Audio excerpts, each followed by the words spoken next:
Dhallywood superstar Shakib Khan অভিনয় ক্যারিয়ারের শুরু থেকেই অনেক আলোচনা সমালোচনা শুনতে হচ্ছে এই অভিনেতাকে। তবে একের পর এক যেভাবে হিট সুপারহিট ও ব্লকবাস্টার সিনেমা উপহার দিয়ে যাচ্ছেন, তাতে চলচ্চিত্র সংশ্লিষ্টরা এক বাক্যই স্বীকার করছেন যে বর্তমানে বাংলাদেশের চলচ্চিত্র অঙ্গনের একমাত্র সুপারস্টার শাকিব খান।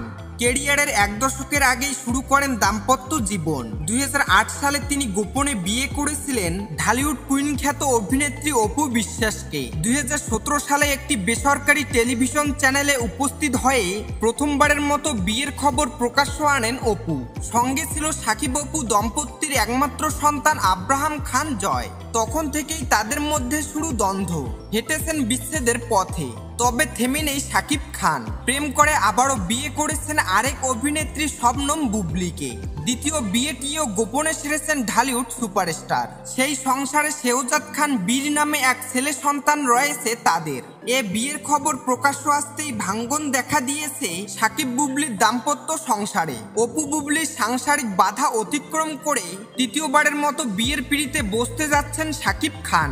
এরই মধ্যে কোরবানি ঈদকে কেন্দ্র করে মুক্তি পেয়েছে শাকিব খানের তুফান সিনেমা, যার ঝড়ে এখনো কাঁপছে বাংলাদেশের প্রেক্ষাগৃহ, যার ফলে চাপা পড়ে গেছে শাকিব খানের তৃতীয় বিয়ে। তাই অনেকে মনে করছেন তুফান ঝড়ে লন্ডভন্ড শাকিবের তৃতীয় বিয়ে।